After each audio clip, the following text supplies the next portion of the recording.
இன்றைக்கி நம்ம எங்கே போகிறோன்னா, என் பையனோட ஸ்கூலில் வந்து ஸ்டால் போடுறாங்க. என் பையனும் ஸ்டால் போட்டிருக்கான். அதை பார்க்குறக்காக ஸ்கூலுக்கு கிளம்பிட்டோம். பை பை சொல்லு, வாங்க ஸ்கூலுக்கு போகல சொல்லு. வீட்டிலேருந்து கிளம்பியாச்சு. பயங்கரமான வெயிலுங்க. கார்லேயே வந்து போனாலும் வெயில் வந்து தாங்க முடியாத வெயில். பாப்பாவை தூக்கிட்டு எப்படியோ நாங்களும் வந்துட்டோம்.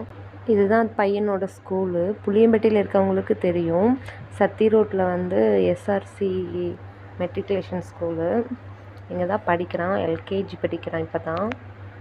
இதில் வந்து பார்த்தா நிறையா பேர் ஸ்டால் போட்டிருந்தாங்க. நிறைய பேர் காய்கறி, வெங்காயம், தக்காளி எல்லாம் அவங்க தோட்டத்தில் விளைஞ்சதே குழந்தைங்க நிறையா பேர் அழகாக ஸ்டால் போட்டிருந்தாங்க. ஸ்நாக்ஸ் ஐட்டம் போட்டிருந்தாங்க. என் பையனுக்கு வந்த கேட்டகரி வந்து ஸ்நாக்ஸ் ஐட்டம் சொல்லியிருந்தாங்க. அதனால் நாங்களும் ஸ்நாக்ஸ் ஐட்டம் தான் கொடுத்து விட்ருந்தோம். அங்கே ஒயிட் கலர் ஷர்ட் போட்டுட்டு நிற்கிறது தான் என்னோடய பையன். பேர் வந்து திருவந்த். பின்னாடி நிற்கிற பொண்ணு வந்து என் பையனுக்கு வந்து ஹெல்ப்புக்கு நிற்கிறாங்க. நாங்கள் என்னென்ன ஐட்டம் எல்லாமே வீட்டில் செஞ்ச ஐட்டம் தான் கொண்டு போயிருந்தோம்.